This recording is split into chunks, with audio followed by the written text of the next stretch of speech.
as an electronic producer and musician going by the name Banal. How long have you been doing that? I mean, I've heard a few of your tunes, and it's different. I mean, you went from like soundscapey, really experimental, almost like ambient, noisy stuff to seemingly beat driven, Autechre, I guess more groovy. Clubby. Yeah, Yeah. more rhythmic. Yes. What's going on with that? Anything new and exciting? When did that all begin? Give us a little lowdown. I feel like the whole music, dance music thing really set off when I moved to Berlin. I lived in Berlin for a year, and I feel like that was a thing that was like, okay, cool, we're gonna make dance music now, man. Just put Yeah. it down. And then coming back, it's just like, okay, everything has to be dancey. Yeah. Okay, well that's cool. How long and when did you live in Berlin? I lived in Berlin at the end of 2015 to the beginning of 2017. Okay. Yeah, so a little bit more than a year. What was your Um, experience like out there? it was a great experience. Yeah. I miss it so much. Some of the best times of my life. Oh, wonderful. Well, I'll be Um, honest, I've never been there, and I feel kind of silly for even having to say that because of no. background. Um, but yeah, I mean, the amount of influence and not to mention like friends and buddies that you know I know they're a part of all of that. It's such a special place. I mean, actually, it's kind of funny too because people always call like San Francisco the Berlin of the West. You know, Do they? like these sister cities with regards to electronic music. Okay. Yeah, yeah. Um, were you did you like do any collaborations out there? Have any gigs, notable anything like that? Or is it more just getting your feet wet, all of it? It- I think that that's a good question. I feel like all of them were combined.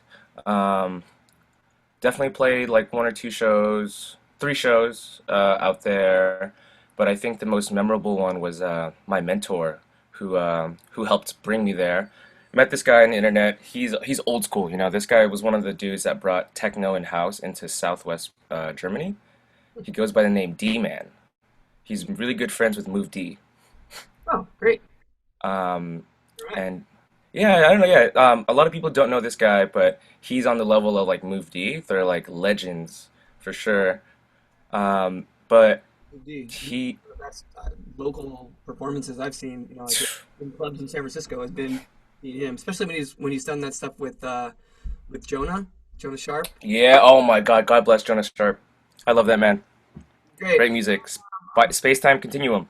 For Blue Bear, but I mistakenly I kind of got stuck in a moment where like I had to get it started, and I was like, okay, I'll choose to do it this weekend in July, and we couldn't get enough people to sign up, so it didn't work. But it was partially because it was July, a lot of people were on vacation. Then it also was Yeah. before the Sunset Camp out, and I didn't even put two and two together. It's like, yeah, people are gonna not. So I learned a big lesson there. It was a bummer though, because I was really excited to get him to be able to do something with us. He's a great guy. Oh man, he's a great dude. Yeah, A lot of great compressor lad. DX down here. It's like, But anyway, to finish up the story with D-Man, yeah. so he books us to play a show in Mannheim, and we have dinner with his family, sitting at the table, and so I moved to Berlin with a good friend of mine, and um, at the dinner table, he sits us down. He's like, "Okay, guys, what are you doing here?" Giving us the real talk and and we tell him like, "Oh, we're just trying to live the life. We're trying to do the whole artist thing. We're trying to make it." And you know what he says? He's like, join the club, guys. It, what you're doing out here, you are a dime in a dozen. Like, everyone wants to do that here. And if I can share a story with you of how I got started in this stuff, I feel like maybe that can inform your decision. And he told us this story about how he formed a community around a type of music that at the time, like, no one has heard of, and he made a space, he made a place where people can enjoy and come together about this music because they didn't have anything. And he was telling us, he's like, yo, if I was you guys, I'd go back home. I would take all the money that you've saved up, go back home to America, and like build that community for yourself over there. Because it sounds like the community in San Francisco isn't as unified as it is here. So like what are you doing here? Like you're not going to make any difference here. So go back home to your community and make a difference. That's cool. I mean, kind of smart in a lot of ways. No, totally. And it really made sense. I was actually really sad when he said that, but after coming back and being here for that first year, I finally understood what he meant. Yeah, You know, making something for your own and bringing people like do something for your people, you know? And it made me feel really good to see that,